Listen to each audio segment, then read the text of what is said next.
ప్రస్తుతం మనతో పాటు ప్రముఖ ఆధ్యాత్మికవేత్త, జ్యోతిష పండితులు, దత్తాత్రేయ గణపతి ఉపాసకులు, అమ్మవారి సేవకులు మురళీధర్ శర్మ గారు ఉన్నారు. గురువు గారితో మాట్లాడేద్దాం.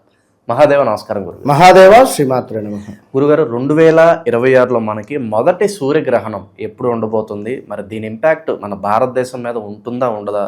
ప్రతి ఒక్కరు కూడా ఎటువంటి జాగ్రత్తలు తీసుకోవాలి? ఏ రాసుల వాళ్ళకి ఇది ప్లస్ అంటారు, ఎవరికి మైనస్ అంటారు? ఓవరాల్గా ఈరోజు ఏం చేసుకుంటే బాగుంటుంది గురుగారు?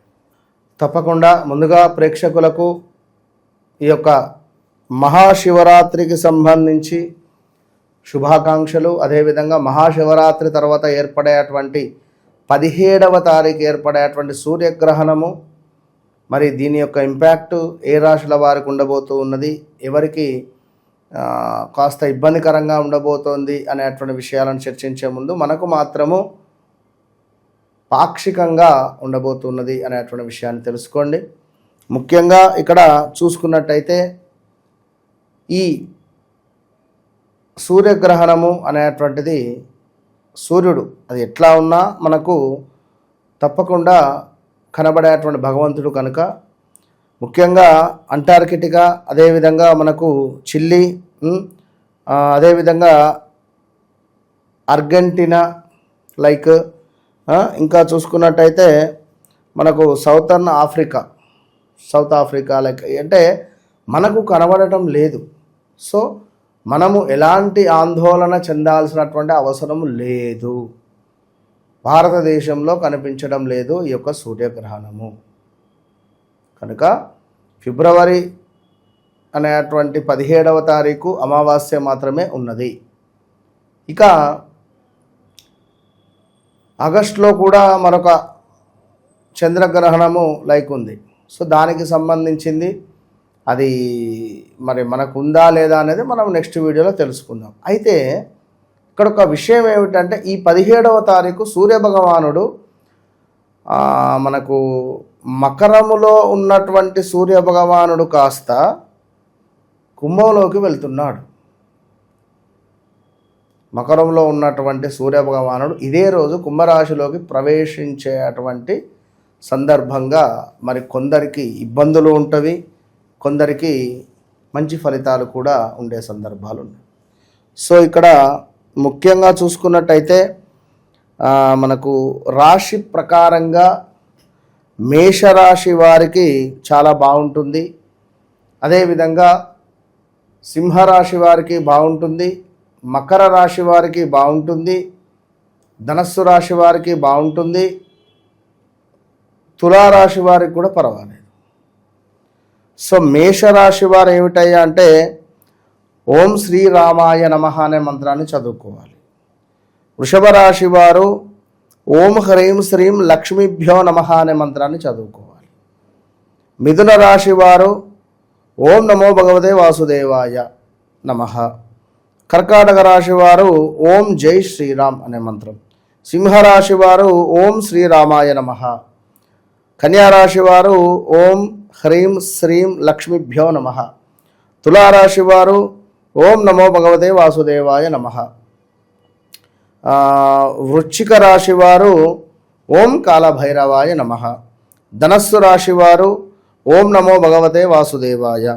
మకర రాశి వారు ఓం కాలభైరవాయ నమః. కుంభరాశి వారు ఓం నమో భగవతే వాసుదేవాయ నమః. మీనరాశి వారు ఓం శ్రీ లక్ష్మీభ్యో నమః. మరి ఇవి ఎందుకు మనకు లేవు అని చెప్పి అంటున్నారు కదా, మరి ఇవెందుకు చదవాలి అంటే తల్లి ఎక్కడున్నా తల్లే, తండ్రి ఎక్కడున్నా తండ్రే, గ్రహాలలో రారాజు సూర్య భగవానుడు. ఈ 2026లో సూర్యునికి సంబంధించిన ఎనర్జీ మనం పొందాలి అని అనుకుంటే తప్పకుండా ఈ సూర్యగ్రహణము ఏర్పడేటువంటిది మనకి ఇది ఎంతో ప్లస్ అవుతుంది. సో భారతదేశంలో కనబడుతుంది సూర్యగ్రహణము, మరి మనకు లేదు కదా అని ఎవరు అనుకోరు. తప్పకుండా వారి వారి పద్ధతులలో చేసుకునేటువంటి వారు ఉంటారు కనుక ఈరోజు చేసేటువంటి స్నానాలు మనకు ఎంతో విశేషాన్ని తెచ్చిపెడుతుంది. ఈరోజు చేసేటువంటి స్నానాది కార్యక్రమాలలో పాలు, పెరుగు, శర్కర, తేనె, నెయ్యి కలిపినటువంటి పంచామృతాలను ఒక చిటికెడు మనం స్నానం చేసే నీటిలో వేసుకొని స్నానం చేయాలి. కుదిరితే నదీ స్నానాన్ని ఆచరించాలి. ఆచరించి ఈ మంత్రాలను 1008 సార్లు తూర్పు ముఖంగా కూర్చొని జపించాలి. ఈ యొక్క మనకు ఉండేటువంటి సూర్యగ్రహణము సుమారుగా మనకు ఉదయము 9 తర్వాత నుండి మనకు మొదలయ్యేటువంటి క్రమము అది మనకు లేనప్పటికీ కూడా ఈ ఉదయం 8:30 నుండి 9:30 ప్రాంతంలో జపము చేసినట్టయితే పితృదేవతలను యొక్క అనుగ్రహం పొందినట్టయితే ఈ 17వ తారీఖు ఎవరైతే 8వ తారీఖు 26వ తారీఖు 17వ తారీఖు జన్మించినటువంటి వారు ఉన్నారో ఖచ్చితంగా వారు జపం చేయండి. మీకోసమే ఈ సూర్యగ్రహణం వచ్చింది అనుకోండి, పెద్ద ఎత్తున దెబ్బ పడుతుంది. 17 అంటే 7 + 1 ఎంత? 8.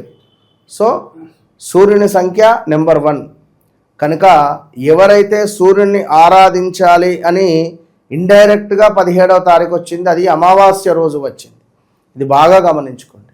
కనుక తప్పకుండా ఈరోజు చేసేటువంటి దానాలు, ఈరోజు చేసేటువంటి జపాలు, అన్నదానాలు మనకు అత్యంత శుభాలను తెచ్చిపెడతవి. కనుక మనకు సూర్యగ్రహణం లేనప్పటికీ అమావాస్య ఉంది కనుక పితృదేవతలను స్మరించండి. మధ్యాహ్నము అపరాహ్న సమయంలో ఈశాన్య మూలన ఒక 2 దర్భాపులను వేయండి. వేసి పితృదేవతలకు నమస్కరించుకొని ఒక దీపారాధన చేయండి. అదేవిధంగా మీ ఇంట్లో ఉండేటువంటి దేవతా అర్చన వద్ద ఒక ముగ్గు వేసి ఒక విస్తారాకు పెట్టి చక్కగా కూడా మీరు అందులో ఒక 2 పిండి వంటకాలు, ఒక స్వీటు, కాస్త అన్నము, చింతపండుతో చేసినటువంటి ఏదైనా పచ్చడి, అదేవిధంగా కొంత మనకు లైక్ ఒక 2-3 రకాల కూరగాయలను పెట్టే ప్రయత్నం చేయండి. లైక్ పప్పు, మనకు సాంబారు ఉండేటువంటి విధంగా చూసుకొని నైవేద్యం పెట్టండి. పితృదేవులకు కూడా స్మరించండి. అదేవిధంగా ఎవరైతే ఇక్కడ బ్రాహ్మణులకు పితృదేవతల పేరిట దాన ధర్మాది కార్యక్రమాలు చేస్తారో, ఒక 2-3కి అన్నదానము చేస్తారో వారికి ఆ పితృదేవతల యొక్క అనుగ్రహం ఉంటుంది. మన ఆధ్వర్యంలో గోకర్ణ క్షేత్రంలో మోక్షనారాయణ నాగబలి కూడా ఏర్పాటు చేస్తూ ఉన్నాం. సో పితృదేవతల అనుగ్రహాలను పొందేటువంటి వారు ఈ రకంగానైనా పొందవచ్చు. కనుక అక్కడ పితృదేవతలకు సంబంధించినటువంటి సందర్భాలలో చాలా అత్యంత అద్భుతంగా ఉండేటువంటి పరిస్థితి ఉంటుంది. కనుక ఈ రోజును తప్పకుండా వినియోగించుకునే ప్రయత్నం చేయండి. ఓవరాల్గా ఈ సూర్యగ్రహణం తాలూకు ఇంపాక్ట్ మన మీద ఏ విధంగా ఉంటుంది, అందరూ ఎటువంటి జాగ్రత్తలు తీసుకోవాలి, ఎటువంటి దానాలు ఇస్తే బాగుంటుంది అనేది మంచి విశ్లేషణ అందించారు. ధన్యవాదాలు.